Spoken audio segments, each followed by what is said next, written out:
Hey, how you doing? Thanks for downloading the show. This is GardenFork Radio. It's me and my friends talking about what we think are interesting things. It's an eclectic how-to show.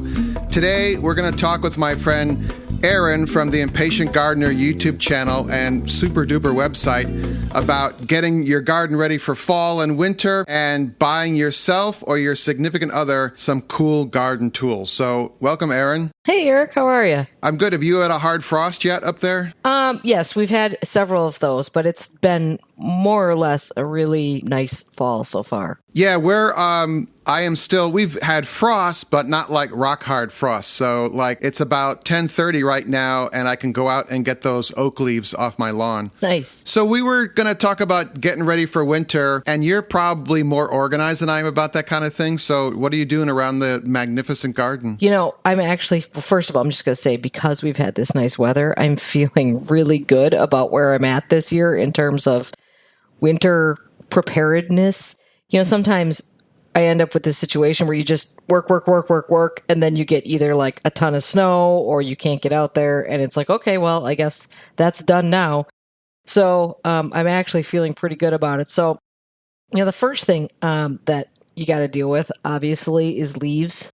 Leaves seem to be a really big question for people, and I think it's because the thing that you used to be told to do with leaves was like bag them up and send them to the dump. Yep. So, of course, now, and I know I know you love leaves too. You know, now it's like I heart leaves. Right. I hoard them. If I sometimes take some from my neighbors because there's so many ways to use leaves, but I like to get them cleared off the grass for sure. I mean, I know there's a movement out there to leave leaves lie where they fall, but I don't like to leave leaves on the grass, and I don't think that's good. And I don't care for the look of that anyways. So, you know, we've been cleaning off the grass. So the grass is pretty clean at this point because we've dropped all the leaves we can. But most of them end up chopped up in some way, either in my compost or as a mulch on my garden beds, or both of those. I don't make leaf mold per se, which is actually a really great amendment. I just kind of throw it all in the compost bin, and I get it kind of becomes a mix between leaf mold and compost, and eventually all becomes compost. So, what's the difference? So, compost is, with leaves, it's all about decomposition. So you're just sort of speeding up that decomposition process by adding in the nitrogen parts. And compost actually has some nutritional value. Leaf mold is strictly just leaves that have just broken down. And you can do that in like a big bin made out of chicken wire, or you can actually stick them in plastic garbage bags with holes poked in the side, and then you just set them aside and leave them for like a year. Keep them moist. Yep. And leave them like a year. And that is a really good soil amendment, but that doesn't really have any nutrition in it. That's just adding organic matter and lightening your soil and adding really good soil texture. So it's really good. It's just a little bit different from compost. So the thing around here is I have two leaf drops. I have the sugar maples and then I have the oaks. And my neighbor came and blew all the leaves, the sugar maple leaves. And, you know, he has a big mower. He just is a favor. He comes and mows it all up. And then the oaks drop, and it's kind of left to me to deal with the oak leaves. And there's no way I want to leave those on the yard because it's almost like shoe leather. They're just really thick, and they mat down and kill the grass in the spring. So like today, I'll go out there and hit part of the lawn with a rake. I don't get the thing about leaving them on the lawn unless you chop them up with a mower or something. But even that, I don't really love the idea of the oaks being on the yard. Well, and oak leaves are sort of special. That was polite. Right. In that they're right. Shoe leather is a great way to sort of describe them. They're so thick and they take much longer to break down than most leaves do. So I do think that oak leaves are a really good one to chop up. Because anything you can do, the smaller you can make your parts, of course, the sooner things break down. So that really speeds up the decomposition process, especially for oak leaves. We've got the vegetable garden right now is actually full of oak leaves, which have fallen on the gravel, and those need to get out of there because I'm trying not to make soil on my gravel. So I don't have to have plants growing out of the gravel paths. Are you a raking kind of person or a leaf blowing kind of person? I used to hate leaf blowers. But now, if we're doing like a really big area, then it's a rake. And if I like go into my garden beds and have to just pull out some of those leaves, it's much faster to just take a rake and to get them out of there. Yep. But in the vegetable garden where I've got those raised beds, it's much easier to blow those around because it just is a much more efficient process. Plus, because they're on gravel, they just sort of blow away much easier than if you're on lawn or something. Yeah, I don't know. I'm torn about the leaf blower, but it's the kind of thing I might have to borrow my friend's leaf blower next year and experiment. Yeah, right. Yeah, and I mean, I think my problem with leaf blowers is that they're just loud and they're obnoxious when your neighbor's using them. And then you realize that there's some times when they're really good. I think if you're working with if you're talking about leaves on pavement or something, or on any sort of hard surface, then a leaf blower just takes care of it so much quicker. So it's just about time at that point.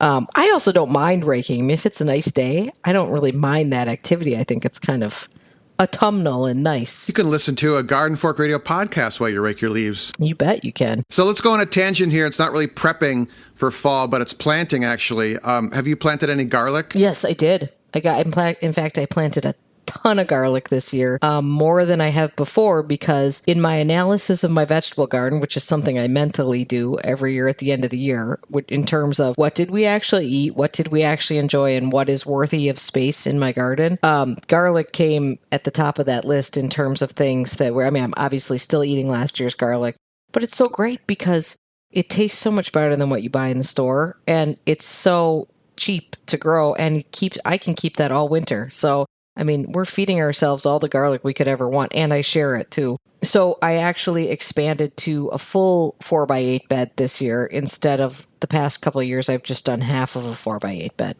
How about you? Have you planted garlic? I did, and I actually moved them to beds that are in they get more sun, because I have an apple tree that is growing over my garden beds.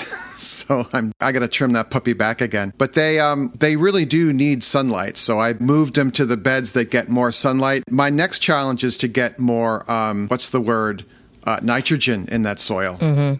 Do you plant with a fertilizer? I mean, do you do any fertilizing before you plant your garlic, or no? I put a time release multi-purpose fertilizer on. Yep.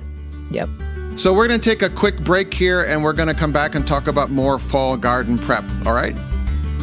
Hey, would you like to see more of Erin's world? Just type in Impatient Gardener, and boom, she's everywhere. No, but really, her YouTube channel is The Impatient Gardener. On Instagram, she is just Impatient Gardener. And then her website, which is like ground zero for amazing information, is theimpatientgardener.com. So check out any of those. Oh, and she's also on Facebook. Let me click on the link here. And it is Impatient Gardener on Facebook as well. Wow, look at those pictures. All right, there you go. Back to the show. All right, we're back. So Erin, I either saw it in one of your YouTube videos or on Instagram. You were talking about watering your plants in the fall when the plants you were watering looked just about dead. And I was like, what's with that? Yeah, it's such a big deal. In fact, I think that lack of water is why I've lost more plants over winter than just how tough the winter was. So it's super important to water any trees, shrubs, or perennials that you've planted this year, especially trees and shrubs. Anything you planted this year, you want them to go into winter well watered. Anything you can do to reduce the stress level of newly planted things will help ensure that they are able to weather the winter storm regardless of what it is. I mean, obviously there are some things they can't overcome, but you give them the best chance of making it through winter. And when I look back at things I've lost over winters, I often wonder if it wasn't a situation where they went into fall or into winter drought stressed from the get-go. So if you haven't had a lot of rain or something, it's a really good idea to water. And I will water, just last week I watered everything new that I planted, all the trees and shrubs that were new this year. And I will go out there again right up until the ground's frozen. And at this point, the hoses are put away. But I'll just take the watering can out and give everything, 3 gallons of water, big dump of water on it, just so that I know that they're really well hydrated going into winter. And you should be doing that as long as the ground is, once the ground is frozen solid, that water's not going anywhere. Ours is nowhere near, you can still work in the soil, no problem here. So plenty of time for watering here. So that's a big deal. I think it really helps things make it through winter. I think a lot of people kill their rosemary plants by not watering them that way. Well, rosemary's tough. I mean, do you get rosemary to overwinter by you? No, I've given up and I just buy a new one every spring. Yeah. It's tough in the colder zones. I mean, I think once you get to zone 7, overwintering rosemary is and rosemary's tricky because, it needs moisture, but it wants well-drained soil. So it's an anomaly a little bit. Difficult child in the garden. Well, it's one of those Mediterranean herbs, and those Mediterranean herbs, they really just want to be in the Mediterranean. So think like you're in the Mediterranean. I'm trying to be in the Mediterranean, but I'm in New England right now instead. So Right. You and me both. So this is something that I am bad at, and you seem to have a zest for in your videos, is actually cutting back plants. Well, I would say the question I am asked more than any other question, and I judge what's going on in people's gardens based on my neighbors coming to my house. So when my neighbors come over, they only come, other than just to say hi. Garden questions come in spring and fall when people want to know what they should be doing, and they're petrified that they're going to do something wrong and kill their garden. The question I'm asked the most is, should I be cutting everything back for winter? And I think that's because that's how a lot of people, that's how I was taught how to garden when I became even a master gardener. You cleaned up your whole garden. You scalped it like you were gonna put your house on the market, pretend like there was never a garden there or something, clean everything up to within an inch of its life. Now the thinking on that is completely opposite. It's actually better to leave perennials standing if you can. I should say there is some evidence to suggest that it's better for the plant to leave things standing. And I think that's mostly because it allows the crown of the plant to, with all those stems, to help collect snow, which of course provides some insulation as well as moisture down the line. It's really good from an ecological standpoint because all sorts of insects and wildlife overwinter in those stems. And if you don't have anywhere for those things to live, they're not going to want to make your garden their home. So I really don't clean up much of anything in fall other than hostas. One, because they can kind of harbor slugs. Slugs are problem here. So I pull that stuff out. But 2, because hostas get really slimy and disgusting in spring to pull them out. So it's just very unpleasant. But if you wait till the frost gets them, you can just pull them out. You don't even need to cut them really. You can just kind of pull all those leaves out. So I do try to get the hostas. And then if there's anything with disease on it, that's the other thing. If you've got a plant that's suffering from some kind of disease, generally speaking, you don't want those leaves to drop on the soil where it could potentially perpetrate that pathogen. So if you just want to clean those things up really well, everything else I leave standing. Now, you don't have to do it that way. I think if somebody had a really busy spring, if they were planning on going a month-long vacation in spring, I guess I would clean my garden up in fall then, because it's not the end of the world if you do it. And that's the message I try to get to people, which is no matter which way you go, you're not going to kill your garden. So don't worry about it that much. Don't stress too much about it. So my purple coneflower, which is Echinacea purpurea, by the way. Did you like I used that big word, Erin? Yeah, I did. I'm not gonna tell you how I'd pronounce that.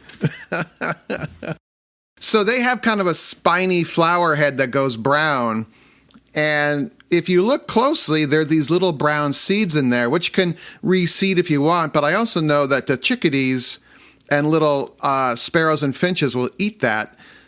If they're overwintering or they're migrating. So I'm going to leave all that stuff up, and then in the spring, I could cut that back down. And so cutting back is actually different than pruning, right? Yes, pruning is, I think in my mind, when I think about most pruning, I think you're talking about woody trees and shrubs. I would just say, Eric, I want you to weigh in on this, but generally speaking, now is not the time to prune anything. Agree with that? I like to prune in the dead of winter. Yeah, that's actually a really good time. The exception to the don't prune now rule is if you've got dead wood on something that's obviously dead, you can always prune dead wood out. That never matters. And I know, Eric, that your philosophy is prune when you've got the pruners in your hand, which I don't think is a bad philosophy. I like that. I just think that a lot of people think now is the time to prune hydrangeas or prune whatever, pick a shrub. And it's really not, because what you don't want to do is, and it's not a good time to prune evergreens or boxwood or something like that, because what you don't want to do is, if you get a bit of a warm spell, you don't want to encourage new growth, because that growth will never harden off in time to make it through winter, and then you're dealing with frost damage. Also, there's just no need to leave an open cut right now, so dead of winter is actually a really good time to prune. And then for things like hydrangeas that bloom on new wood, I'm going to stress that bloom on new wood, late winter or early spring is the time that I do those. And then for anything that blooms on old wood, and I know that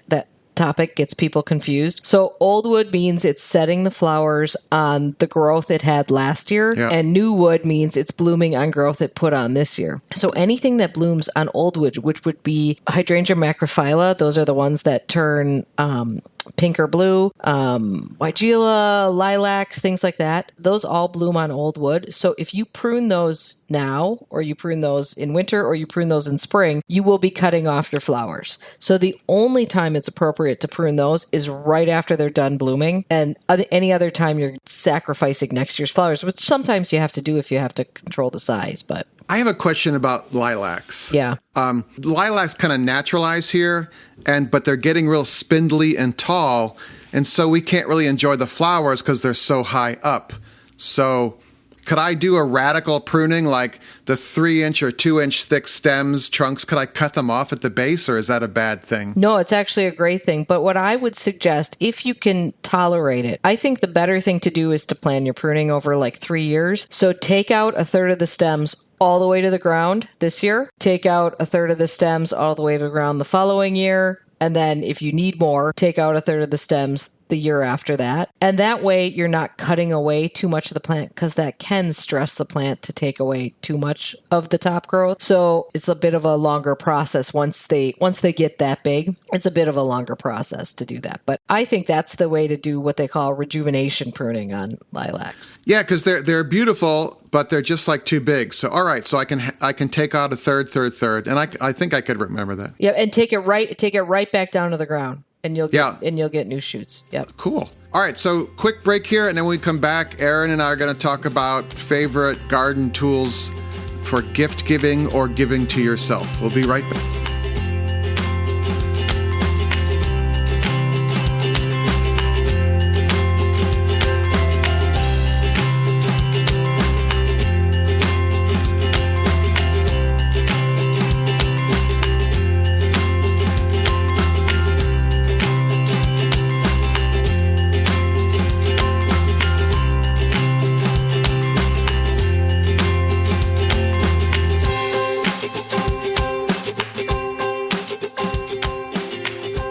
All right, so we were going to talk about practical gifts for gardeners, and I thought we'd start because Erin and I were talking before, and there's something that you shouldn't buy, right? Yeah, absolutely. So I think one of the most practical tools that every single gardener needs in their life is a hand pruner. But I also think it is not the right gift to give a person unless they have specifically requested one, and a specific one. Because to me, as a gardener, my hand pruner is like my right arm. It is the tool that I probably use the most, but you have to find the right one for you. So some people are very brand loyal to specific hand pruners, and I don't find that they all work for me. So for instance, a lot of people swear that Felcos are the gold standard. And I tried somebody's Felcos once thinking, maybe I got to see if I have to get a pair of these since they're so great. And this is what everyone talks about. And I don't personally care for them. So it has to feel right in your hand. And I think especially for people for me, it's all about my hands are a touch smaller. I wear like a size small to medium garden glove. Or if you're like a guy with really big hands, there's no way that the two of us are going to be comfortable using the same hand pruner. So that's the thing that I say, don't buy that for someone, especially because I believe in buying good tools for most things. And a hand pruner, you should buy a good hand pruner. So you're talking $40 and up. And you don't want to spend $40 on something that's not going to fit somebody's hand properly. So I just have stopped suggesting to people to buy hand pruners, even though every gardener needs one. I just think it's something people have to try out for themselves and make sure it fits their hand right. Exactly. The pruners that the camera operator uses are quite a bit smaller than the ones that I use. Actually, using your video, Erin, I learned how to sharpen my hand pruners too. So thank you. Isn't it satisfying to sharpen your hand pruners and have nice sharp tools? It's so great. Yeah. I was like, oh, I'm an adult. Right. So what are some cool tools that we can share? So, when it comes to sort of gift ideas for gardeners, I think gardeners in general are really practical people. I think most gardeners really like practical stuff. So, although there are some great sort of pretty things for people to put in their garden, I think, some really good stuff is, for one, like a folding pruning saw. I find myself using a folding pruning saw more often than I use a loppers. I think it leaves a cleaner cut. And you don't have to buy a super expensive one. Really, it's about being sharp. And because they're a serrated blade, it can be difficult to sharpen those serrated blades. Yeah. So sometimes it's better to just buy kind of an average one. And then when it gets dull, just get a new one. I hate to say that, but I think those are really nice. Also, things like trellises, that kind of hits both the pretty and the practical side of things. There's some really pretty ones out there. Kneeling pads. I mean, these are things that are, okay, let's just say a kneeling pad is not exactly an exciting gift to give somebody. Yeah. But I guarantee you a gardener will appreciate a good kneeling pad if they're the type to do that. I never thought I would use a kneeling pad until I had a kneeling pad. So pot feet, just things to prop up your pots. Again, none of these things are glamorous, I would say. Like, here's some feet for the bottom of your pot. I can't think of a gardener who wouldn't get a little bit excited about that. So those are a few that come to my head. Things like gardening, like things to manage your tools is good. Sometimes people like little tool holsters, or there's like even belts that you can put all the stuff on, or an apron, something like that. Sometimes gardeners get into some of those things. I think those are good too. I would just say that if you get anything like that and you want to, as I say, zhuzh up that gift a little bit, stick a couple little packets of seeds in there if you want to add a little something to it to make it a little bit more exciting, if you think that's not exciting enough. A few little packets of seeds. There's a company called Hudson Valley Seed Company. Oh, yeah. That makes these artist packs. They have artists design their seed packs. I've actually framed several of them and have them hanging in my kitchen. So you could pick up a couple of those seed packs, and they're quite pretty. Or actually, if you save seeds from your own garden, I mean, I always think gifts, that's almost like a homemade gift. I think that's a lovely gift to just give someone a few packs of seeds from your own garden so that they have a piece of your garden. And then this is the most unglamorous idea I have for a practical gift for a gardener, but I love these waste cleanup bags. It's like a tip bag. There's one that I really like that has sort of a batten in the top of it, to help hold it open. Oh, right. And I love those because you just kind of tip them over and scooch the stuff into it. But I use those things all the time. I also got a gift from one of the first big Christmas gifts I got from my husband many years ago was a wheelbarrow, and it was great. So anyway, those are some of my ideas. What do you have on your list? One of those giant pole pruners, a really good one, not the cheap ones. Good idea. The kind that telescope, and they have they have a push and pull pruning blade on them, and then they have the bypass. Is it a bypass? Yep. Cutter with the rope, so you can cut smaller stuff, but you can hack off big limbs.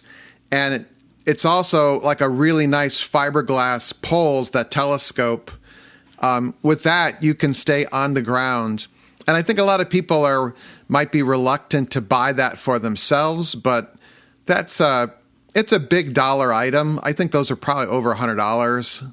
But might be kind of hard to wrap. I was just going to say wrapping is the real problem with that. A challenge. Maybe you could make a card and take a picture of the pruner and say, it's in your garage, Right. No, that's an excellent suggestion. And I agree with you that buying a good one of those, because those you'll have forever. So just buy a good one for somebody, and because they work so much better when they're good. The cheap ones are just frustrating. The other thing, when I bought our little house in the country, this came with the house, and it's one of those plywood, wooden garden carts with the big bicycle wheels. Oh, okay. A garden way cart, I think it's called. And I would have never bought this thing, but it's essentially, it's almost like having a little mini pickup truck for your yard, the pickup bed at least. I can haul dirt and gravel or plants or tool. I just used it yesterday. I'm putting in the new invisible fence wire, and I could have all the tools I needed. And it can go over bumpy, it can go through the woods, it can go over stone walls. And I would have never bought the thing, but I've actually replaced the tires on it twice. I've had my house 20 years. The thing was at least 10 years old when I got it. So this 30-year-old cart just keeps going and going. So I thought about that similar to the wheelbarrow. I mean, you buy it once and it's forever. And then you keep thinking about that person, Mm-hmm. That's true. The other thing I thought was just if you're going to buy a gift for yourself, the pruners, you get what you pay for with the hand pruners. The expensive ones are expensive, but they'll last forever. Yeah, and all of those expensive ones that I'm aware of, you can buy replacement parts. So if you lose a spring or whatever, you can replace the parts on them. So you just make that investment once and then take good care of them. Try not to lose them in the garden, which is a common problem. So try not to lose track of them. By the way, it's like sunglasses. Just, if you buy the cheap sunglasses, you'll lose them all the time. If you buy a good pair of sunglasses, you'll never lose them because you actually keep track of them. Same deal with hand pruners. Just buy the good ones. Do you have a favorite brand of hand pruners, or is it not a brand thing for you? It's just finding the right ones. I have the Felcos and I like them. See, right, yeah. But I have a big hand. Yeah. So, it just kind of works for me. But I do know that for people with smaller hands, the Felcos, it's personal preference. But I also like that you can buy parts for them. I have left them out in the yard. They've rusted, kind of. Or I don't know if rusted. They got gummed up, but I could clean them up and rebuild them, and they were just fine. So yeah, that's actually a really good tip for people. This is not a gift idea, but if you go to a rummage sale and there's a bunch of or estate sale or something, and there's a bunch of rusty garden tools, look at them closely because good garden tools can be brought back to life. Oh, we can make a video about that. Yeah, we could. There's whole YouTube channels where the guy or woman buys some beat up tool or pulls it out of the dirt of someone's backyard and they rebuild the tool and they make videos about that. Just restoration of tools. Yeah. One other tool that I just want to bring up that I think a lot of people love once they get it is a hori-hori, also known as a soil knife. That is my do-it-all in the garden. You can plant with it. Most of them have a little tape measure on them, although I don't worry too much about how deep I'm ever planting anything. You can cut open bags with it. And I mean, it does make you feel like a pretty tough cookie when you're walking around the garden with this big knife on. So, beat back the bears. Right. There are wood handled ones. I've had several of those. The one that I like the best is there's an orange-handled one. It's a plastic orange handle. It comes from A.M. Leonard. I like that one for two reasons. One, the handle is a little bit more ergonomic and smooth. And two, it's an orange handle. Someday, 100 years from now, someone will come to my garden and wonder why I planted so many soil knives all over the place. So many wood-handled soil knives have lost their lives from neglect somewhere in this garden. Or you can paint. You can always do the old trick where you paint the handle, but I even tied a big red ribbon to one of them, and I lost it anyway. So, Well, cool. So Erin has a post, actually several posts on her site that we'll link to in the show notes here. But if you go to theimpatientgardener.com and just type in gifts for gardeners, a bunch of them will show up. And I mean, your website is just like, I wonder when you sleep. Because in addition to a full-time job, which is not about gardening, you do all this, and I'm exhausted just thinking about it. Yeah, I'm exhausted thinking about it too. All right, cool. That about wraps it up for today. I hope that you've reached your destination, or maybe you're done with your workout. I listen to podcasts when I work out. Oh, we're going to talk about this new workout thing I've discovered that actually gets me to go exercise, and you can do it just about anywhere, so stay tuned for that. But, Erin, anything else you want to add in? Nope, that was great. It was always nice to be on here. I would just say when we go back to the thing about winter, don't stress about your garden too much. You can't really screw it up too badly, so don't worry about it too much. And as far as gifts go, just enjoy the giving part of getting a gift for somebody. That's the important part. And be gracious about those gifts that people give you. That too. All right, thanks everyone. Let us know your thoughts. It's radio@gardenfork.tv. Thanks. GardenFork Radio is produced by GardenFork Media LLC in Brooklyn, New York. The music used in our show is licensed from uniquetracks.com and audioblocks.com. The executive producer of GardenFork Radio is Jimmy Goots. You can learn more about Jimmy and the custom hollow books he makes at hollowbooks.com.